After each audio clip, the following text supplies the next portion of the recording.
अस्सलाम वालेकुम दोस्तों। आप सबको मेरे चैनल लीगल एनालिसिस में खुश आमदीद कहता हूँ। आज का जो टॉपिक हमने सिलेक्ट किया था वो कल के टॉपिक से रिलेटेड है, बिल्कुल रिलेट करता है।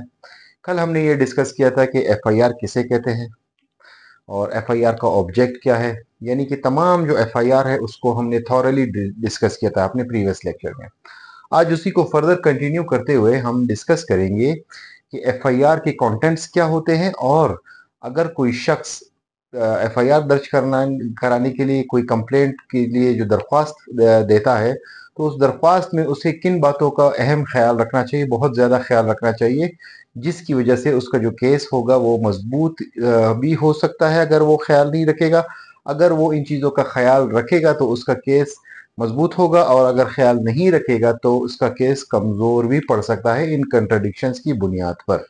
तो चलिए अपने टॉपिक की तरफ चलते हैं। हमने दोनों के जो कंटेंट्स है वो हमने अलग अलग किए हैं। सबसे पहला जो हमारा बोर्ड पे जो कंटेंट होगा वो है कंटेंट्स ऑफ एफआईआर।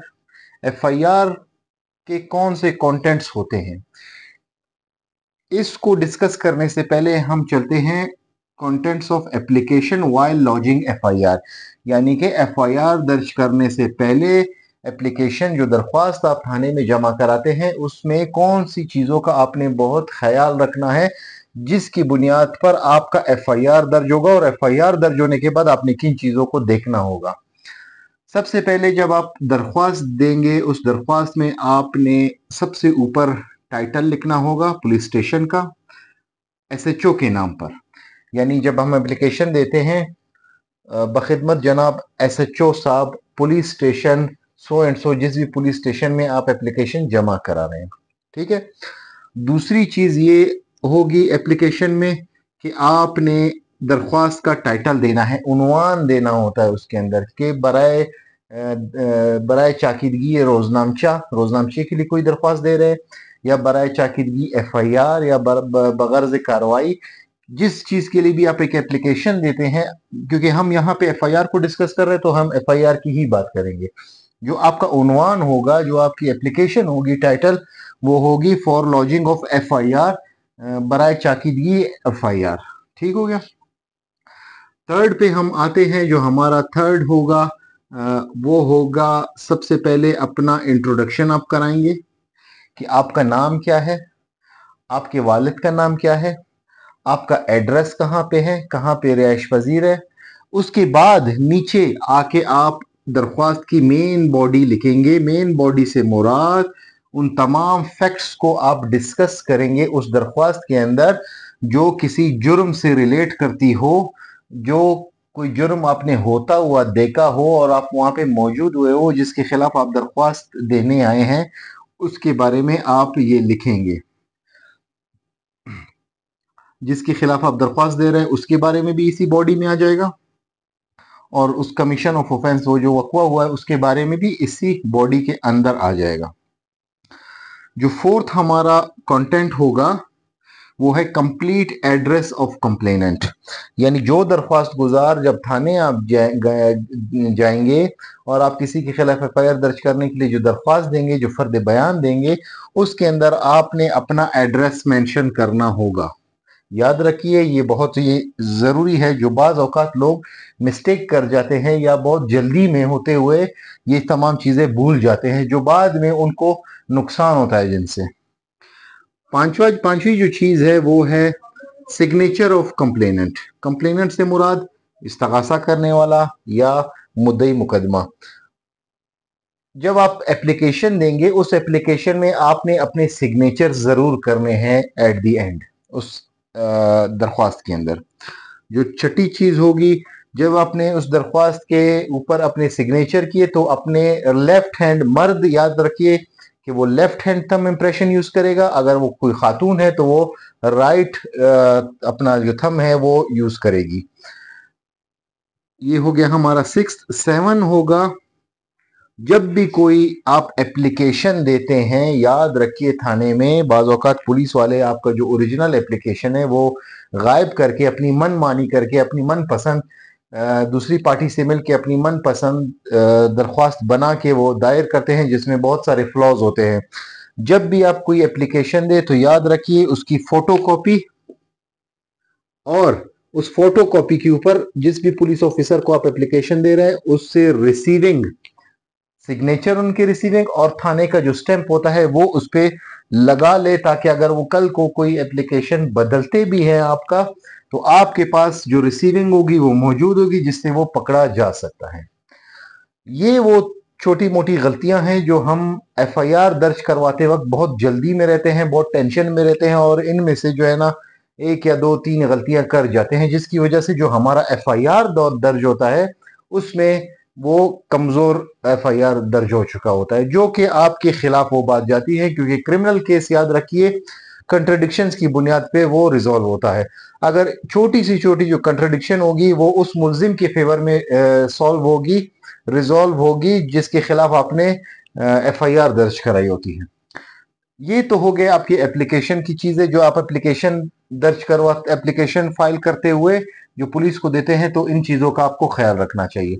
अब चलते हैं एफआईआर की तरफ। जब ये एप्लीकेशन आपने एसएचओ को दे दिया और इस दरख्वास्त ने एफआईआर की शक्ल ले ली, तो एफआईआर में आपने किन चीजों को देखना है? जो कंटेंट्स ऑफ एफआईआर होंगे, जब आपकी दरख्वास्त ने एफआईआर की शक्ल ले ली, तो सबसे पहले आप देखेंगे एक एफआईआर के टॉप पर, एफआईआर के टॉप पर राइट हैंड ऊपर एक एफआईआर को सीरियल नंबर दिया गया होता है। एफआईआर को एक नंबर दिया गया होता है, जैसे कोने में, for the sake of argument मैं एक मिसाल एग्जांपल दे रहा हूं, 78/2024, क्योंकि इस वक्त 2024 चल रहा है तो 2024, अगर 25 चल रहा होगा तो 25 आएगा, उसका अपना एक रजिस्टर नंबर होगा, वो रजिस्टर नंबर में इस तरह का कोई एक नंबर, उसको सीरियल नंबर दिया गया होगा। उसके साथ ही इस कॉलम के साथ ही टच एक और कॉलम होगा जिसमें उस पुलिस स्टेशन का नाम होगा, एफआईआर के ऊपर टॉप पर उस पुलिस स्टेशन, जिस भी पुलिस स्टेशन में मुकदमा दर्ज हो रहा है उसमें उस पुलिस स्टेशन का नाम होगा। उसके बाद इसी कॉलम से लगकर थोड़ा सा एक और कॉलम होगा जिसमें डेट एंड टाइम और place of commission of offence, यानी तारीख वक्त वकुआ और टाइम वक्त, जो टाइमिंग होती है कि जिस टाइमिंग पे ये वकुआ होता है, कमीशन ऑफ ऑफेंस होता है, उसमें उस कॉलम में ये चीज मेंशन होगी। उसी के बाद जब टॉप का जो कॉलम है वो कंप्लीट होने के बाद नेक्स्ट जो नीचे वो होगा एक कॉलम होगा, उसमें FIR, date of recording of FIR, यानी अगर आपका वकुआ है for the sake of argument 7/8/2024 का और आप एफआईआर दर्ज कराने जाते हैं 9/8/2024 को, तो इस कॉलम में उसकी ही डेट आएगी जिस तारीख को आप गए थे अपना मुकदमा दर्ज कराने के लिए। ठीक है, कोशिश करें कि इसमें गैप ना आने दे। अगर इसमें गैप आ जाता है टाइम ऑफ अक्यूरेंस का और time of recording of FIR का, तो वो एक कंट्रडिक्शन बन जाती है जो अक्यूज्ड को, जो एक मुल्जिम को वो फेवर करती है। नेक्स्ट आते हैं, जैसे कि मैंने यहां पे कहा था कंप्लीट एड्रेस ऑफ कंप्लेनेंट, इसमें भी ये चीज आपने देखना है, name and address of complainant. FIR के अंदर भी ये चीज मौजूद होती है, ये जरा गौर से आप देखिएगा कि आपने जब दरख्वास्त दी थी एफआईआर दर्ज कराने के लिए, कि एफआईआर की जब शक्ल वो दरख्वास्त ले लेती है कि एफआईआर में भी सेम एड्रेस और आपका जो नाम है वो दुरुस्त लिखा हुआ है या नहीं है। नंबर 6 पे आती है distance of place of commission of offence from police station, यानी कि वो जगह, वो वकुए वाली जगह, जाए वकुआ जहां पे वो वाकया हुआ होता है, उसका पुलिस थाने से फासला कितने किलोमीटर दूर है। उसी कॉलम्स में, इस एफआईआर में एक कॉलम आता है जिसमें ये चीज मौजूद होती है कि यहाँ पे लिखा होता है कि वकुए वाली जगह जो थाने से कितने फासले पर है वो फासला उसके अंदर तहरीर होता है।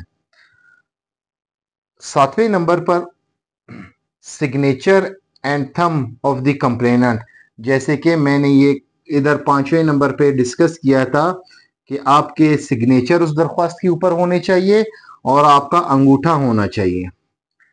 किस चीज पर? उसी दरख्वास्त पे जब आप एफआईआर दर्ज कराने के लिए एक पुलिस स्टेशन में एसएचओ को देते हैं, जब वो एफआईआर की शक्ल ले लेता है तब एफआईआर के ऊपर भी जो ओरिजिनल कॉपी होती है एफआईआर की, उसके ऊपर आपके सिग्नेचर होंगे और आपने अपना थंब इम्प्रेशन भी लगाना होगा। जो कंप्लेनेंट होगा, जो मुद्दई मुकदमा होगा, जिसने दरख्वास्त जमा कराई होगी, एफआईआर के ऊपर भी ये दोनों चीजें होंगी। इसी तरह से मैंने ये कहा था कि दरख्वास्त के जो आपने दरख्वास्त दी है उसकी फोटोकॉपी या रिसीविंग आप लेंगे उस शख्स से जो आप जिसको आपने दरख्वास्त दी है, जिसने आपसे वो दरख्वास्त ली थी, और उस पर आप देखेंगे कि उसने आपको रिसीविंग दी है या नहीं। इसी तरह से उस शख्स की एफआईआर की जब शक्ल ले लेता है तो एफआईआर में आप देखें जो बंदा आपकी एप्लीकेशन को एफआईआर की शक्ल दे रहा हो और वो रिकॉर्ड कर रहा हो, आपकी एफआईआर को लॉन्च कर रहा हो एफआईआर को, तो उस एफआईआर के ऊपर जो कंसर्न एसएचओ या एडिशनल एसएचओ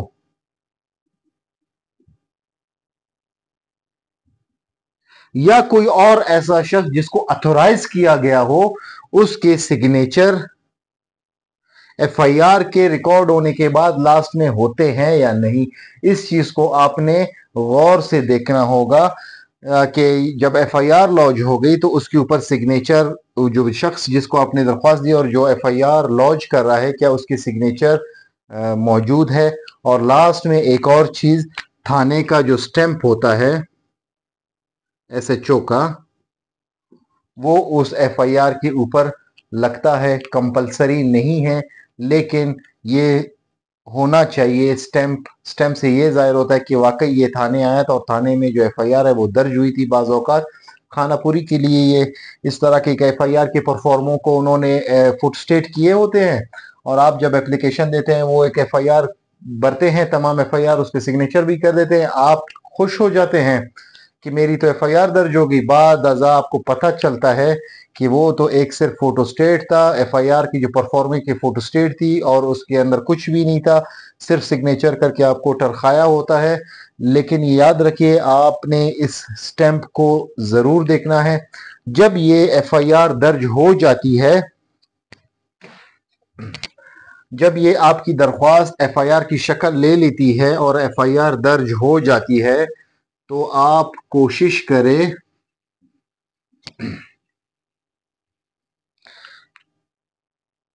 कि आपको एफआईआर की कॉपी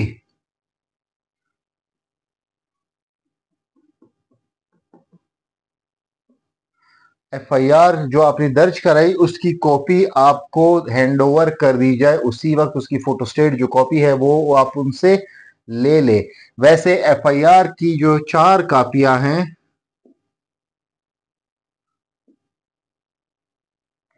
वो बनती है एफआईआर के लॉन्च होने के बाद, जो कि एक अदालत में जमा होती है, एक कंसर्न थाने में मौजूद होती है, एक तफ्तीशी अफसर को, इन्वेस्टिगेटिंग ऑफिसर को हैंड ओवर की जाती है, और एक कॉपी जो है वो मुलजिम की होती है। आप भी राइट रखते हैं, आप भी अपने लिए उनसे एक कॉपी ले ले। बेशक आप फोटोस्टेट करा के अपने पैसों से फोटोस्टेट कराएं, उनसे एक कॉपी ले ले, ताकि कल को आप को इन चीज़ों का सामना ना करना पड़े कि एक फोटोस्टेट के परफॉर्मे के फोटोस्टेट के ऊपर आपके सामने वो सिग्नेचर कर जाते हैं, फिर उसके बाद आपको कहते हैं कि एफआईआर लॉन्च होगा और बाद में पता चलता है कि कोई एफआईआर है ही नहीं रिकॉर्ड पे। दोस्तों, उम्मीद करता हूँ थोड़ी बहुत समझ आ गई होगी। अगर किसी को कोई सवाल पूछना हो तो वो कमेंट सेक्शन में सवाल कर सकता है। हमारे डिस्क्रिप्शन में हमारा व्हाट्सएप नंबर मौजूद है, हमसे ऑनलाइन रब्ता भी आप कर सकते हैं। और रिक्वेस्ट है कि चैनल को मज़ीद सब्सक्राइब करें, मज़ीद शेयर करें, ताकि आपका जो फीडबैक है वो हमें ऐसे ही मिलता रहे। आज के लिए इतना ही। Thank you very much.